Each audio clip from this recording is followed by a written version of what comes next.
Aquí se debaten temas de interés nacional e internacional.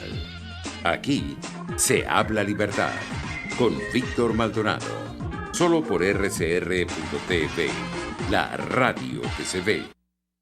Muy buenos días, hoy lunes 9 de marzo del año 2020. Gracias a todos los que se vinculan con nosotros desde cualquiera de los canales que tiene RCR a nuestra disposición, bien sea por Twitter, @RCR750, por Periscope, @RCR750, por RCR.tv, por TuneIn, por YouTube.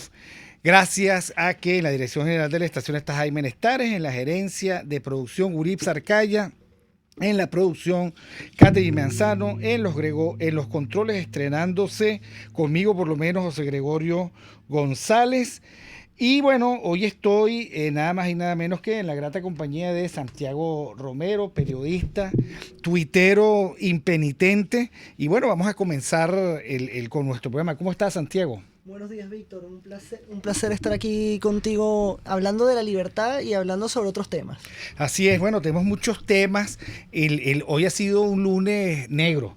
O sea, se cayeron todos los mercados. Hay un especial nerviosismo por los efectos del coronavirus y también por la noticia ayer de que explotó, se dinamitó un cártel. La OPEP dejó de tener sentido. Arabia Saudita anunció que iba a producir todo el petróleo que pudiera producir. Rusia y Arabia Saudita no terminaron de acordar, total que los precios del petróleo cayeron brutalmente hasta $31 el barril, ya casi vale lo mismo que un pote de pollo acá de lo del doctor, ¿cómo que se llama? El de esos KFC, Kentucky Fried Chicken. Así que bueno, la expectativa, la bolsa de Nueva York cerró un poco antes para no ver una caída todavía más estruendosa. Muchos nervios. El presidente Trump, por otra parte, dice que ese es el producto de muchas noticias falsas, fake news, que han tratado de, por supuesto, malograr el bienestar, trabajo y producción que se ha logrado en Estados Unidos. Hay conspiraciones cruzadas, pero tenemos ya a Andrea Rondón. Andrea Rondón, abogado, lectora también impenitente, que nos trae precisamente en comentario un artículo que ella leyó de Krause, precisamente sobre el coronavirus. ¿Cómo estás, Andrea? Hola, buenos días, Víctor. ¿Cómo estás? Feliz semana. Igualmente, feliz Día de la Mujer atrasado. Gracias. Sí, quería comentar un artículo, no hago referencia a un libro esta semana, porque bueno, son mis lecturas actuales, y es un artículo de Martín Krause que ya lleva como 2 semanas publicado, pero que calza perfectamente con estas noticias que estás dando, lamentables, sobre la caída de muchos mercados, ¿no? Amanecimos, desde anoche se está publicando esta información y la verdad es ya preocupante. El artículo se titula "El coronavirus justifica la existencia de un gobierno global". Él se pregunta, o él comienza exponiendo que hay situaciones, casos fortuitos, hechos fortuitos, que no hay, que digamos, que llevan a desastres, catástrofes naturales, donde no hay intención del hombre, y lamentablemente frente a estas circunstancias, frente a estas crisis, lamentablemente en lugar de tomar digamos, por así decirlo, responsabilidades individuales o decisiones individuales, que es lo que debería privar en estos casos, lamentablemente la respuesta es, bueno, es que no se han tomado las políticas públicas adecuadas, no se han tomado las preferencias o las recomendaciones estatales adecuadas. Y ante esa respuesta, que es como dogmática de todo el mundo, no solamente de los gobiernos, sino también del público en general, pues se toman y adoptan medidas como robustecimiento de medidas públicas, medidas en materia de salud públicas, justificación de fortalecer organismos supranacionales, que al fin y al cabo es robustecer el poder estatal por encima de preferencias y decisiones individuales. Entonces, y lamentablemente, como el público está acostumbrado a recibir órdenes y como estamos ante una situación fake news, no asumes tu responsabilidad individual de verificar exactamente las noticias. Si se trata de una pandemia, ¿cuál es el grado de mortalidad o mortandad en eso? Podrá ser pandemia, es decir, que tiene un poder de alcance geográfico importante, pero eso no significa que sea mortal necesariamente. Bueno, frente a eso, lamentablemente, ¿qué ocurre? Bueno, aceptas con mucha aquiescencia, con mucha tranquilidad, las cuarentenas forzadas, las inmunizaciones forzadas, el cierre de aeropuertos, y eso lamentablemente, eso ha afectado el mercado. Entonces, el mercado no es que tenga fallas. En el caso como este que estamos viviendo, como pareciera un caso de laboratorio, no es que el mercado tenga fallas, sino es que lamentablemente la intervención estatal ha sido errada, y la intervención estatal ha sido auspiciada por culturas liberticidas o reacciones a las que hemos estado acostumbrados, como recibir órdenes sin chistar, sin pensar mejor. Entonces, este artículo, pues, lo que hace es un llamado de alerta en el sentido de más Estado no va a resolver la situación de crisis, sino más bien puede traer efectos colaterales mucho más nefastos que incluso la propia enfermedad.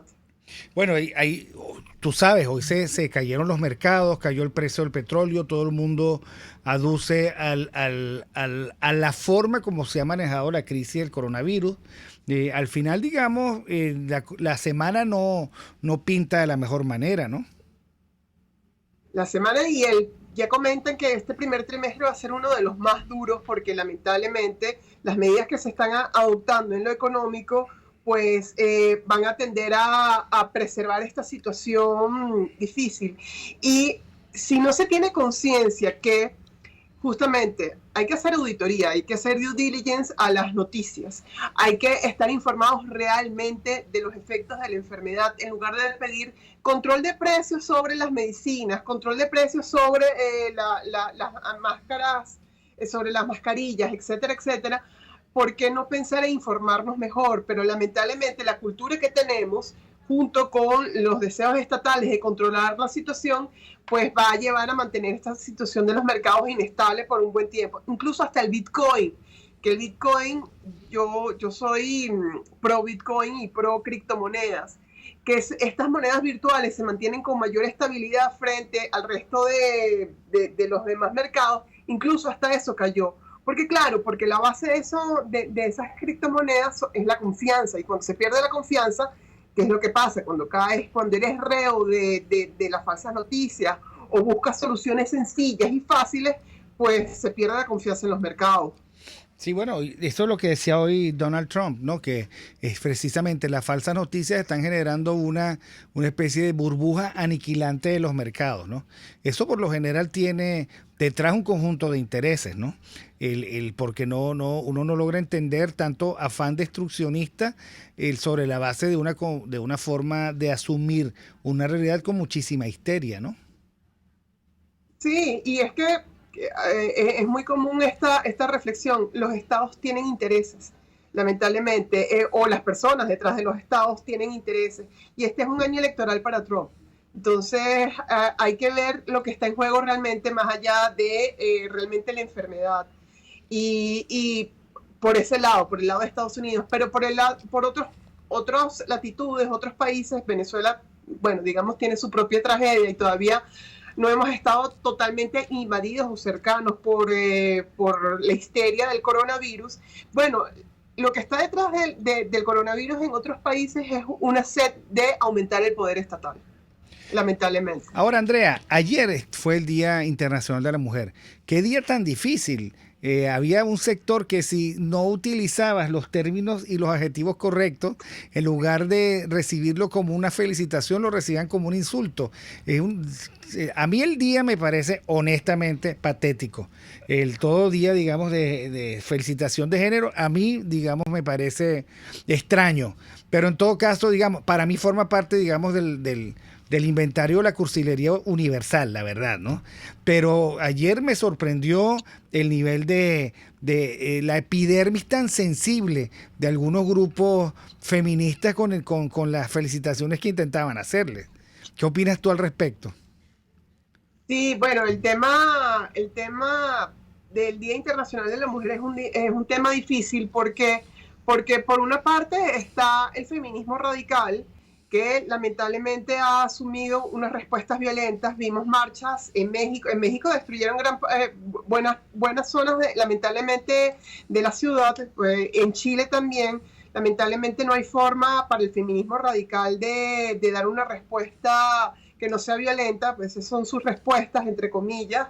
Está por ese lado esas reacciones que el 8 de marzo lo ven como una excusa para destruir y para llevar su discurso hueco, vacío, de victimización de la mujer, etcétera, etcétera. Pero por el otro lado está la reacción a veces también fuerte, difícil de los liberales de rechazo total a la palabra feminismo. Y pienso que hay que buscar un equilibrio de eso, o sea, hay que tratar de reivindicar que el feminismo, buena parte del siglo XX o mitad del siglo XX, es profundamente liberal, buscaba la reivindicación de los derechos de las mujeres que en su momento no tenían, no se están buscando más derechos más allá de méritos o valores, nada, o de talentos, de hecho. Lo que busca el liberalismo es igualdad ante la ley. Y el feminismo radical lo que busca es quebrantar esa igualdad ante la ley. Pero el hecho de no tocar estos temas, como ha hecho cierto sector de la doctrina liberal, no va a resolver el problema. Entonces, a mí me gusta mucho la aproximación que hace María Blanco en Afrodita Desenmascarada, que uno podrá tener sus discusiones, pero ella recuerda las victorias históricas a favor de la mujer, el derecho al voto, o que haya podido votar en algún momento en el que no podían votar, o cuando no se les daba visibilidad a pesar de que tenían un trabajo y un mérito propio. El caso de Marie Curie, cuando recibió el premio Nobel, la primera mujer que recibió 2 premios Nobel, y ella no pudo subir a recibirla, sino subió su esposo. Entonces, es a eso lo que hay que atender, pero en su justa dimensión. Entonces, yo lo veo así. Obviamente yo cuestiono el feminismo radical, pero al mismo tiempo cuestiono a veces el prurismo o el purismo que tiene el liberalismo de no tocar estos temas, y hay que tocarlos porque es una reivindicación, digamos, son banderas del liberalismo también. Sí, bueno, yo estaba leyendo la recomendación número 11 de Jordan Peterson del arte de vivir mejor, que se lo dedica en todo caso a los errores de fondo del marxismo cultural y la ideología de género. Entre otras cosas, recordaba que el inventor de la píldora anticonceptiva no fue una mujer, fue un hombre. Y allí caen en contradicción todos los que hablan de patriarcado contra la mujer, porque fue la industria norteamericana, creo, el que inventó la píldora anticonceptiva y que la inventó un hombre. Pero en fin, hay muchas cosas que discutir al respecto. Gracias, Andrea Rondón, por estar con nosotros el día de hoy, pero se nos acabó el tiempo. Nos vemos el próximo lunes. Un abrazo. Abrazo. Y nosotros vamos al corte. Aquí se debaten temas de interés nacional e internacional. Aquí se habla libertad con Víctor Maldonado, solo por RCR.tv, la radio que se ve. Sintonícenos a través de Periscope, @RCR750, la radio que se ve. Una empresa que cuenta con un equipo de físicos, médicos, ingenieros, arquitectos y técnicos que brindan protección y seguridad radiológica a todas las clínicas. Serovka también ofrece capacitación al personal médico, técnico y de enfermería, así como la divulgación científica a pacientes sobre radioterapia, medicina nuclear y radiodiagnóstico. www.serovka.com y en las redes @Serovka. Serovka, empresa líder en protección radiológica con cobertura en toda Venezuela, América Latina y el Caribe. Ideas para alcanzar un país con libertad económica, democracia política y seguridad jurídica. Aquí se habla libertad con Víctor Maldonado, solo por RCR.tv, la radio que se ve.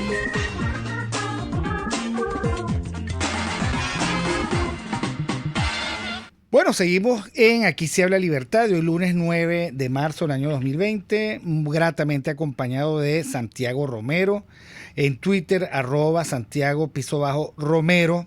liberal y futbolero, licenciado en Comunicación Social de la Universidad de Monte Ávila, profesor especializando en opinión pública y comunicación política de la Universidad Simón Bolívar y de la generación Lidera 7. Bueno, nada, gracias, Santiago, por estar aquí hoy conmigo, acompañándome en este programa, pero te invito a que conversemos con Iván Méndez. Iván por Caracas, ¿ya está en línea? Iván, ¿cómo estás? Tiempo sin oírte. ¿Cómo estás? Buenos días, Víctor. ¿Cómo estás, Santiago? Buen día. Iván, cuéntame, ¿cómo anda? Le hemos perdido la pista al tema de las telecomunicaciones, pero mi sensación es que en los últimos días toda la conexión con internet ha perdido calidad y no encuentran quicio en Caracas. ¿Qué es lo que está pasando? Bueno, lo que percibe es lo que está pasando. Es decir, la infraestructura está mermada, lo hemos hablado en otros programas recientemente, y el gobierno, a través de Conatel, acaba de proponer la creación de un IXP, que es un punto de intercambio de tráfico de Internet, ¿no? Si fuese otro ente y otro régimen, tú dirías, oye, está muy bien, porque esos son puntos donde los operadores intercambian tráfico, eso impacta a la red, eso permite que zonas alejadas se comuniquen mejor, tiene beneficios. Pero que sea una propuesta que deriva de Conatel, que convocó a 10 de los operadores del país, o sea, hablamos de Telefónica, Digitel, Net1, Telemix, Centurilink, Daico, puede implicar que el gobierno está buscando apalancar su deteriorada infraestructura en la estructura de las empresas privadas, pero eso le daría posibilidad a CanTV, al ser el eje de cruce de esa infraestructura, bueno, de espiarnos, de censurar, de limitar aún más las libertades de como lo vienen haciendo hasta ahora. Ese es el tema crítico ahorita, porque esas conversaciones iniciaron la semana pasada y van a estar todos los miércoles de este mes. Entonces es un tema que hay que hacerle seguimiento y ver hacia dónde nos lleva. Una pregunta, Iván, a nivel de seguimiento de datos, ¿qué garantía tenemos los usuarios que nuestros datos, que nuestras conversaciones en red no van a ser monitoreadas o no van a haber algún tipo de recolección de esa información por parte del régimen? No la hay, por eso hay mucha preocupación tanto en los organismos que monitorean esto, tipo Internet Society, el mismo IPIS, siguiendo esto, porque el problema es que esta tecnología en manos del gobierno y con el, digámoslo así, prontuario que ya conocemos de todo lo que ha pasado, bloqueos de Internet, caída del servicio, cada vez que hay una cadena del presidente Guaidó, entonces te tumban los servicios informativos. Evidentemente es un riesgo adicional a lo que estamos padeciendo. Ahora, como lo dije antes, en otro país, con otro régimen, esto sería una buena noticia, porque entonces los servicios que están muy caídos se estarían apalancando en los que están mejor, y esto beneficiaría a usuarios distantes o incluso usuarios de las grandes ciudades, que en este momento, como comentaba Víctor, estamos prácticamente incomunicados, pues, por ventanas de tiempo, pues. Ahora, Iván, lo cierto es que en el interior del país no hay servicio eléctrico. Y algo ocurrió esta semana pasada en Caracas, que las antenas por las que transmiten o posibilitan internet se quedaron sin electricidad. Y eso, digamos, transformó el flujo de internet en algo absolutamente catastrófico. O sea, el promediar las capacidades no significa que se pueda resolver lo sustancial, y es que sin servicio eléctrico nada funciona. Es verdad, esa es la base de todo, y las compañías que han invertido, digamos, en plantas de redundancia para mantener el servicio, esas son soluciones de 1 o 2 horas, pues, ¿no? El tema de fondo sigue como lo hemos venido hablando, o sea, un deterioro masivo del servicio. Las empresas hacen inversiones mínimas porque tienen las tarifas congeladas.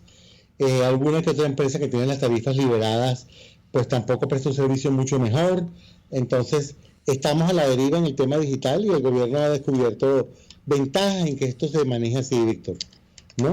La propuesta esta del IXP preocupa por eso, porque se siente que viene más por el lado del control que de la mejora de las redes, ¿no? Si yo te pidiera, ok, ¿qué es eso ¿qué es una IXP para que la gente lo entienda?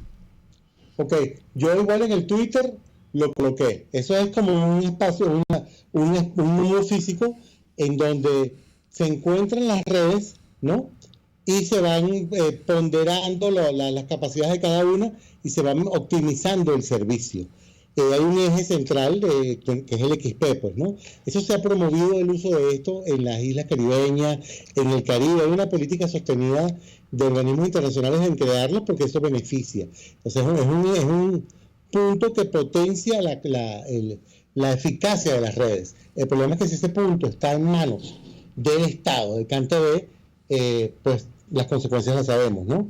Entonces, por un lado, parece interesante que se esté hablando del tema, pero por otro lado, genera demasiada aprensión que sea desde Conatel, ¿no? Entonces, por eso le vamos a estar haciendo seguimiento. Yo en Twitter puse un enlace en la cuenta @IvánXCaracas, donde la gente va a ir y va a tener una explicación exhaustiva, modelos de IXP, donde han funcionado, un trabajo bien interesante que preparó la Internet Society. Por eso lo puse ahorita para que los oyentes vayan y consulten.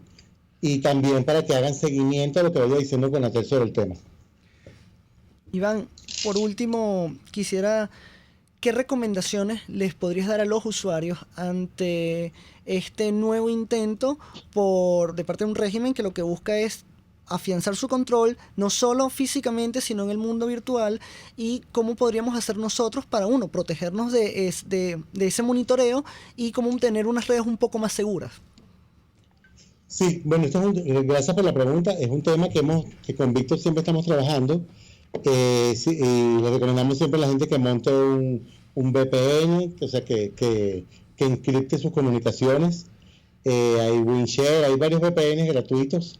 Eso les permite salir por canales encriptados que no son tan fáciles de seguir por el gobierno. Además, les permite navegar hacia sitios que están bloqueados, porque como sabes, el gobierno va bloqueando los medios de comunicación de acuerdo a los intereses que tenga y las regiones, porque a veces si hay movimiento político opositor o demócrata en el interior, digamos en Cojedes, en cualquier estado, bloquean allá. Ellos han ido siendo más eficientes de manera de jugar con esa sensación de normalidad que juegan con la política cotidiana, también hacerlo a nivel de los bloqueos. A veces tú dices, no está bloqueado tal medio, pero sí está bloqueado en el estado donde se está generando la información. Entonces sugiero uso de VPN, monitorear los entes o las ONGs que están constantemente vigilando e informando, no solamente IPI, sino como BE Sin Filtro, la misma cuenta de ISOC Venezuela.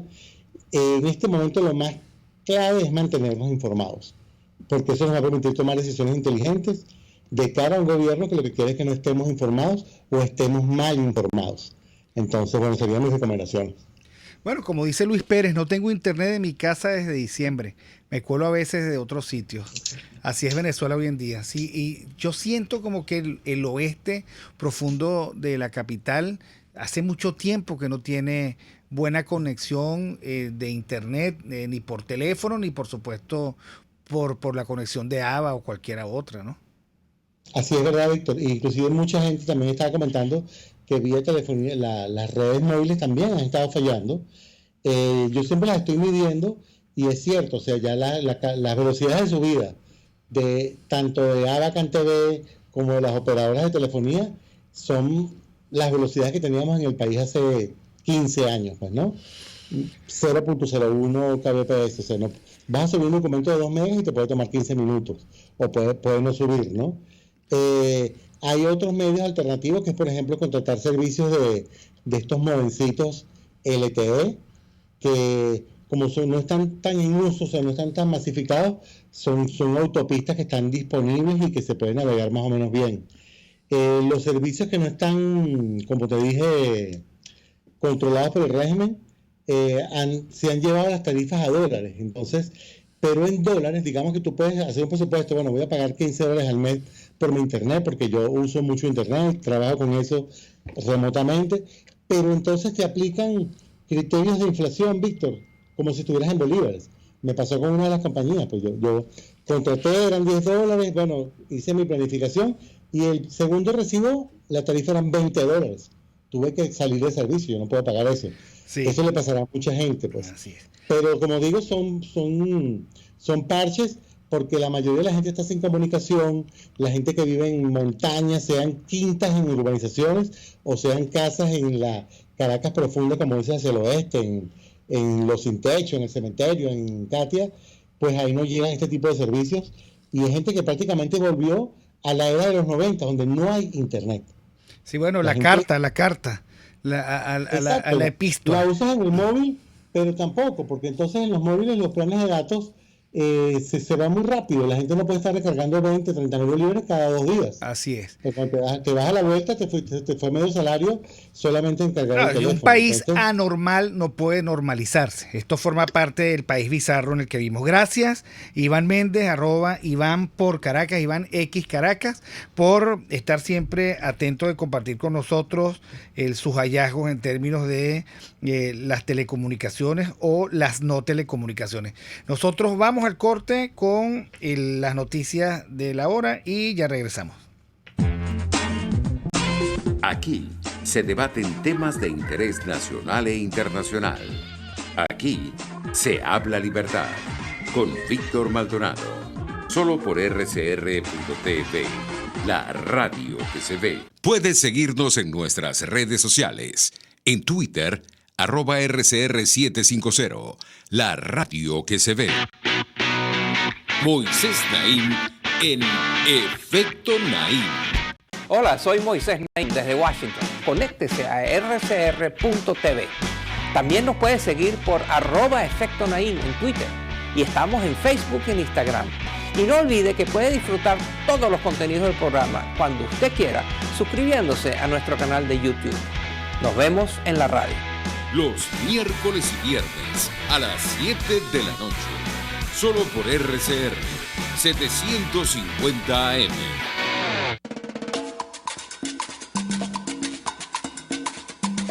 Fuerza que nos activa, fuerza que une a un país que quiere cambio.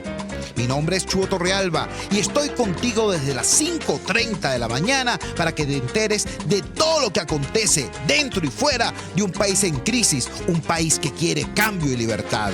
Unidad, la fuerza es la unión, de lunes a viernes desde las 5:30 de la mañana con Chuo Torrealba, solo por RCR, porque lo bueno une.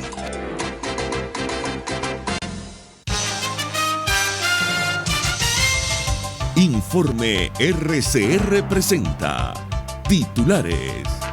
El presidente de Brasil, Jair Bolsonaro, afirma que hará todo lo posible para restablecer la democracia en Venezuela. El diputado Omar González, integrante de la fracción 16 de julio, aseguró que el incendio en el galpón del CNE elimina las pruebas de las presuntas irregularidades cometidas al máximo ente comicial del país. Solamente las evidencias de esos fraudes y casos de corrupción, sino también un inmenso negocio que se podría hacer para reponer maquinarias, tecnologías, equipos del Consejo Nacional Electoral. Y tengo la impresión que han querido borrar toda posibilidad de investigación al presentar un video ahí medio extraño, atribuyéndole esta acción a grupos irregulares. Esto es una especie de barril de pólvora con una mecha muy, muy corta la que estamos viviendo en este momento.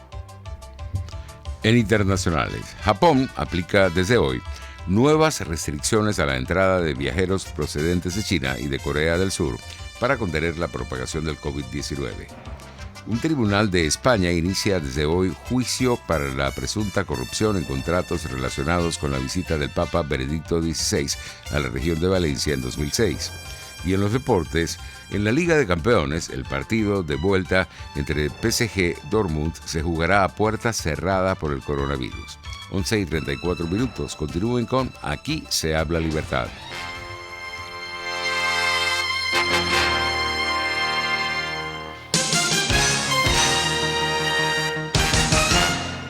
Las lesiones ocurren todos los días y en GlobalTherap te garantizamos tu pronta recuperación con tratamientos de rehabilitación personalizados de electroterapia, ultrasonido, láser, tracción lumbar y cervical, drenaje linfático y rehabilitación cardíaca. No te confundas, estamos en el Centro Comercial Multiplaza Paraíso, nivel empresarial 2, teléfono 0212-461-9370. GlobalTherap y despídete del dolor.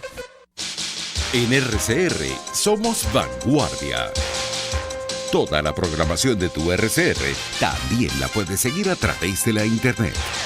Audio y video en tiempo real. Noticias y mucho más. No te pierdas ni un segundo de nuestra programación. No hay excusa ni cadena que valga para que dejes de escucharnos. Ingresa a rcr.tv, la radio que se ve. RCR 750 AM, porque lo bueno une.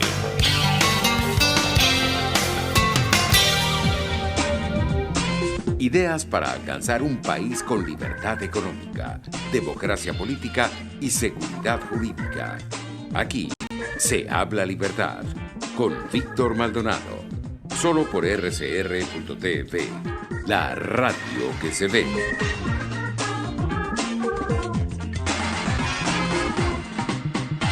Muy bien, continuamos nosotros con Aquí se habla libertad.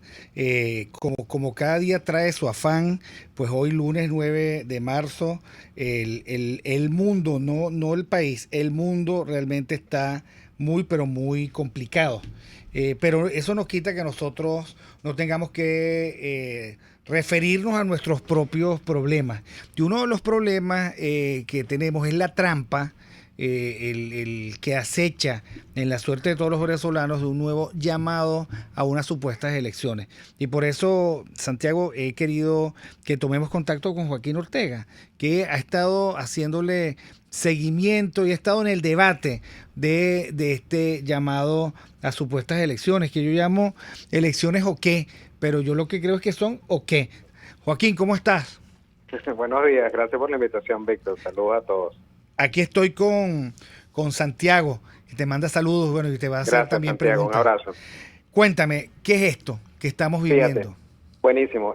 Bueno, el tema de las elecciones es un poco jugar con las emociones del venezolano, como nosotros tenemos en nuestro ADN político una especie de tendencia a la participación, del el trabajo de, vamos a decirlo así, ese carnaval emocional que siempre llevamos por dentro. Bueno, se aprovechan de ese rasgo al carácter del venezolano y siempre nos promueven un horizonte electoral, que no está malo porque, bueno, es parte del esquema de la democracia, pero algo que he venido conversando en otros lados es que, bueno, votar no necesariamente te convierte en una persona que va a ver su voto convertido en transformación. Es decir, una democracia necesita mucho más que elecciones para que se actualice y para que se sostenga, ¿no? En Corea del Norte se vota, en Cuba se vota, pero sabemos que en última instancia esos votos no cuentan, ¿no? Entonces, bueno, si la democracia es fundamentalmente un gobierno cuyo eje principal es la ciudadanía, tienen que haber ciudadanos estructurados bajo ese esquema.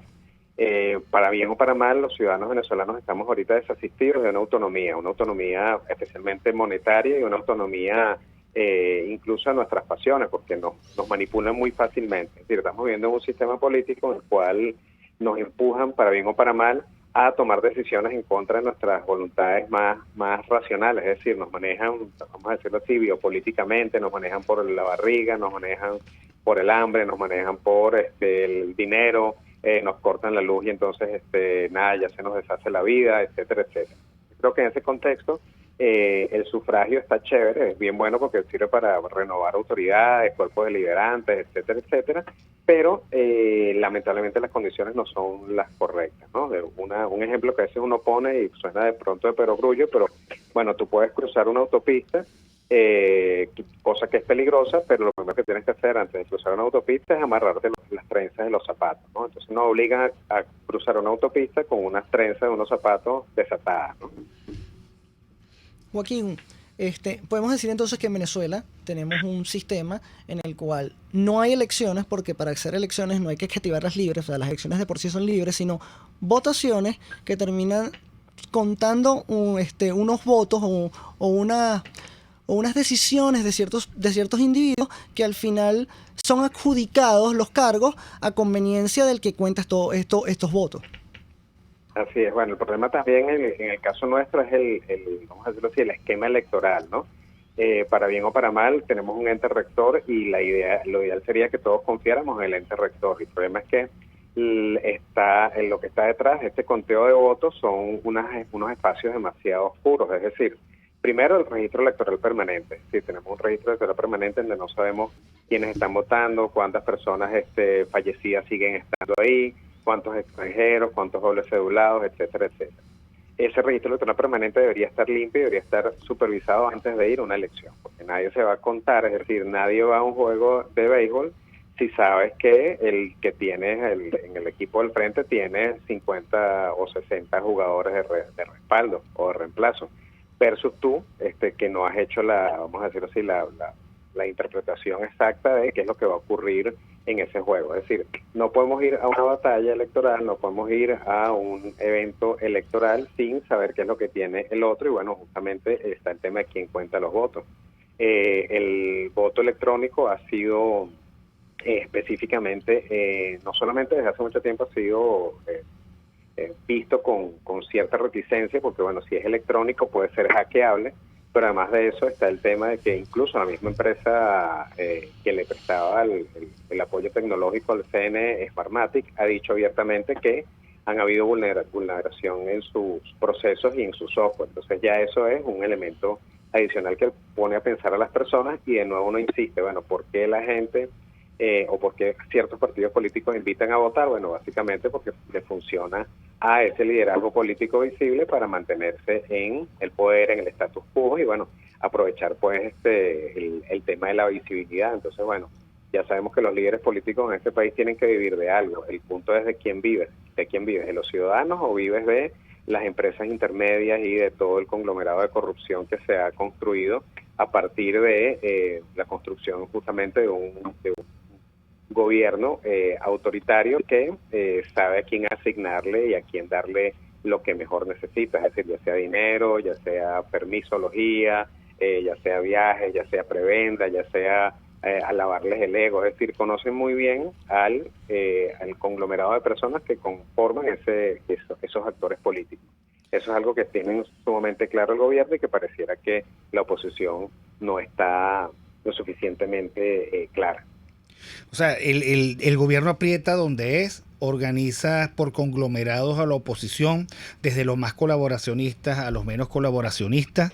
A buena parte de ellos los aprieta y los hace cantar en el tono en el que ellos desean. Organizan un estado de ánimo en donde el ciudadano se ve conflictuado porque no sabe cuál es su deber ciudadano precisamente, y están todos los ciudadanos el algarete, siendo llamados por sirenas que muy probablemente quien las oiga pues se termina muerto, ¿no? Como el cuento de la Odisea. Ahora, ¿cuál es la razón que tú crees que hace que buena parte del establishment intelectual esté prestado para validar ideológicamente unas votaciones con ventaja por parte del régimen, con la posibilidad de hacer fraude por parte del régimen, sin nosotros los ciudadanos tener claro el nivel de transparencia y sin tener ningún acceso a quién, cómo, cuándo y dónde se cuentan los votos? ¿Por qué crees tú que hay un establishment de intelectuales que se prestan para eso? Bueno, lo primero que uno siempre tiene que pensar es que detrás de la pintura está el pintor. Y definitivamente para que haya una línea de pensamiento y una estructura de comunicación tiene que haber atrás un diseño y una política estructurada, ¿no? Raymond Aron decía que la política es el arte de los planes elaborados y de las decisiones sin retorno. Y efectivamente todo esto responde inevitablemente a un plan político, un diseño comunicacional y por supuesto una estrategia y una táctica que en función de en este caso de eventos electorales o de reticencias electorales o de movilizaciones o de desmovilizaciones. Yo creo que lo primero que hay que pensar es que ningún intelectual puede ser tan ingenuo para no darse cuenta de para quién trabaja. Por supuesto, hay gente muy marcada ideológicamente que sí son prácticamente una suerte de robots biológicos, y bueno, así son y así se formaron y así crecieron, ¿no? Pero definitivamente los que no están ideologizados tienen inevitablemente que responder a una relación directamente crematística y económica. O sea, no tiene otra razón de ser, porque nadie va a decirle a alguien, o sea, si tu trabajo es escribir y estás escribiendo y estás diciendo cosas con respecto a una posición, tienes que obtener algo a cambio. Pensemos que nuestros académicos y nuestros intelectuales muchas veces no trabajan con su propia razón, como diría Kant, sino que son intelectuales orgánicos, el mejor estilo de Gramsci. Y bueno, al ser un intelectual orgánico, eres una persona que está pagada por un patrocinante o por un grupo político para llevar hacia adelante algunas de las cosas que considera ese partido político que es lo mejor. Que en última instancia, si lo vemos en términos éticos, no es algo negativo ni es algo de lo cual uno tenga que sentirse mal, pero lo importante es que las personas evalúen y se den cuenta de cuál es el mercenario y cuál no es el mercenario. Sí. En última instancia, la libertad de los seres humanos está vinculada justamente por lo que decíamos hace un rato, por el tema de la comida, del vestido, de poder tener tu bolsillo medianamente lleno, ¿no? O sea, como decía Amartya Sen o Rawls, revisando la cesta básica de valores, si tú no tienes plata en el bolsillo para comprarte lo mínimo, pues te alteran la pirámide de Maslow y bueno, sabemos lo que ya existe, ¿no? Claro, Joaquín. Que es básicamente el voto del hambre, el voto del clap.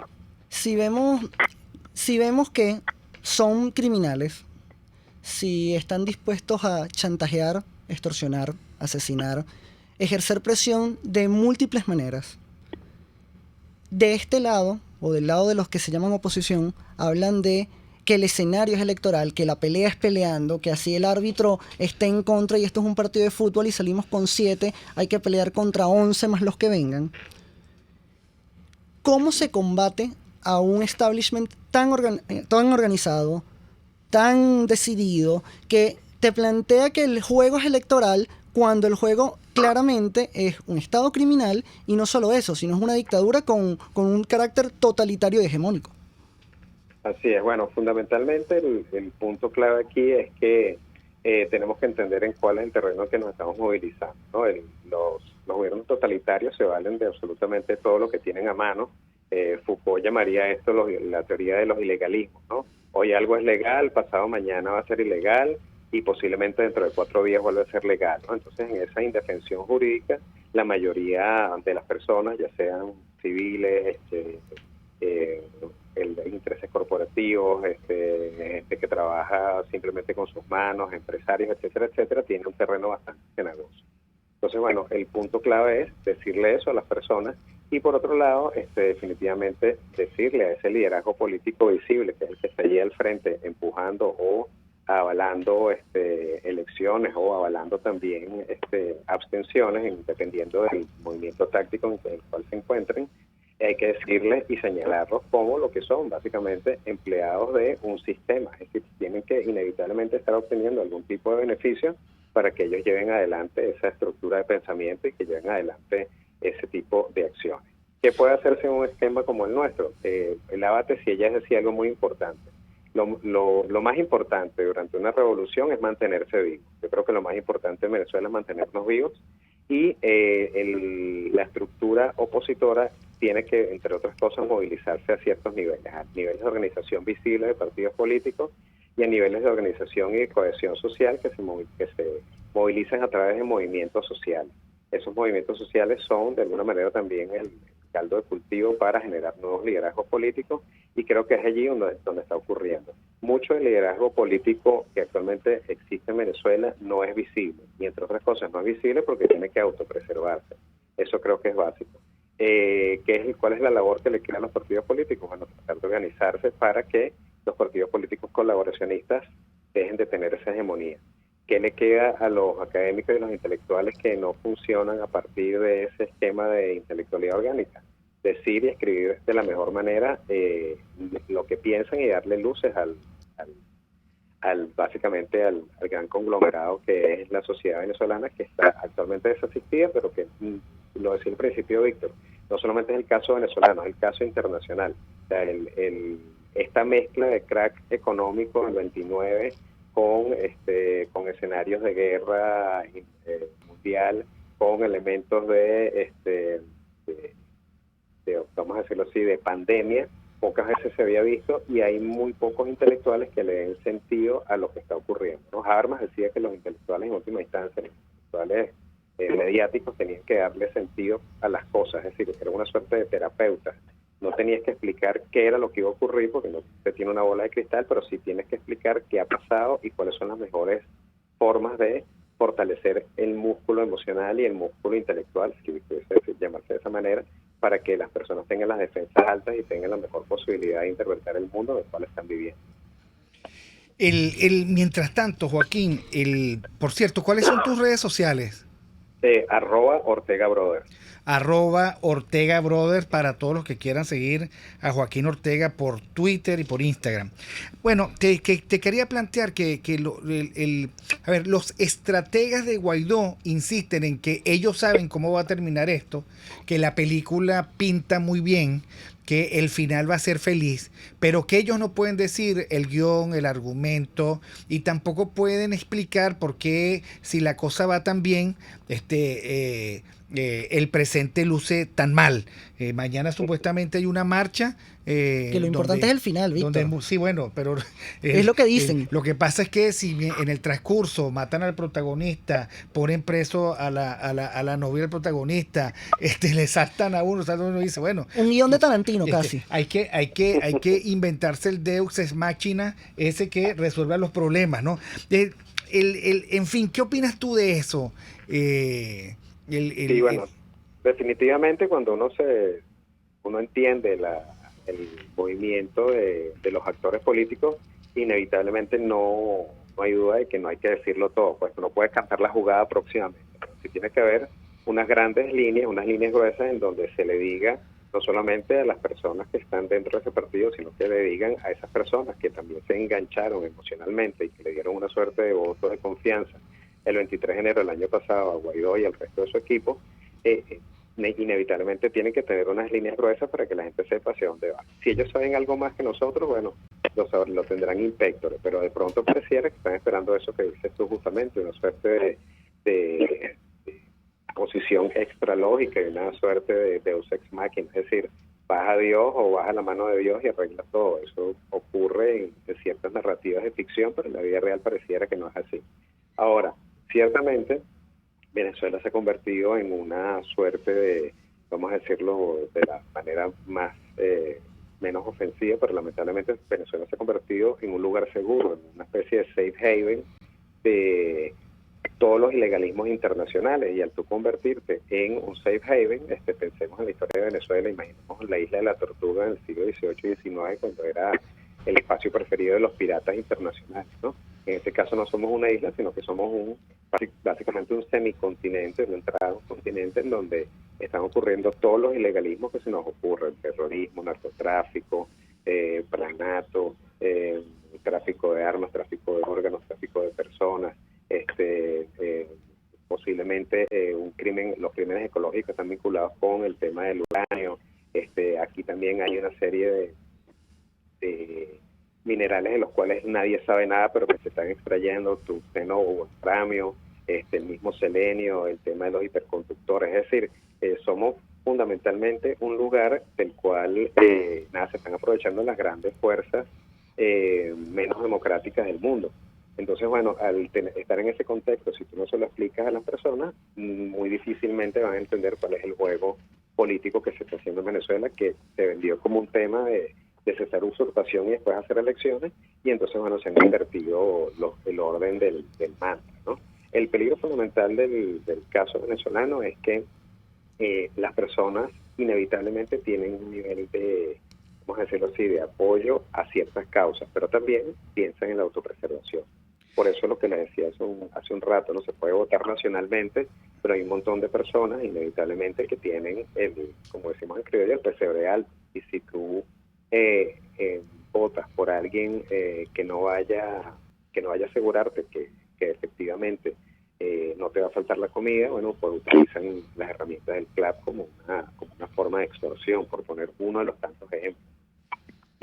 Vivimos en una Venezuela sin duda donde el Estado soy yo, diría el régimen, donde ellos ponen las condiciones, ellos deciden cuáles son las normas, qué es la música que se baila, y parece que no hay una ciudadanía que esté dispuesta a enfrentar a ciertos liderazgos que cohabitan con esta gente, o eso es lo que nos hacen vender.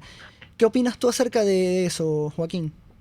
Fíjate, para bien o para mal, los ciudadanos han hecho su trabajo. O sea, lo han hecho los ciudadanos cuando los mandan a marchar, marchan, cuando tienen que dejar de trabajar, dejan de trabajar, cuando tienen que hacer plantones, lo hacen. Los estudiantes hicieron otro tanto. Es decir, ya el pueblo venezolano ha dado suficiente muestra de que se ha comprometido. El punto es que los políticos que los convocan no cobran y no hacen lo que les prometen ese grupo de gente, ¿no? El problema fundamental, y eso de pronto lo podemos ver como un camino, que es este camino del tema de la votación, es que estamos en un terreno de ilegalismos jurídicos y básicamente de indeterminismo jurídico. Entonces, tú puedes ganar una elección, pero en 2 días te cambian y te quitan los poderes. Pensemos en el caso del Ledesma.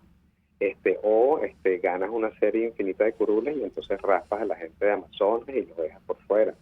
O algo que es importantísimo, o sea, se establece un horizonte de fechas y entonces se acuerda que en 6 meses no se van a cambiar las condiciones electorales ni las leyes, pero las cambian. ¿Por qué?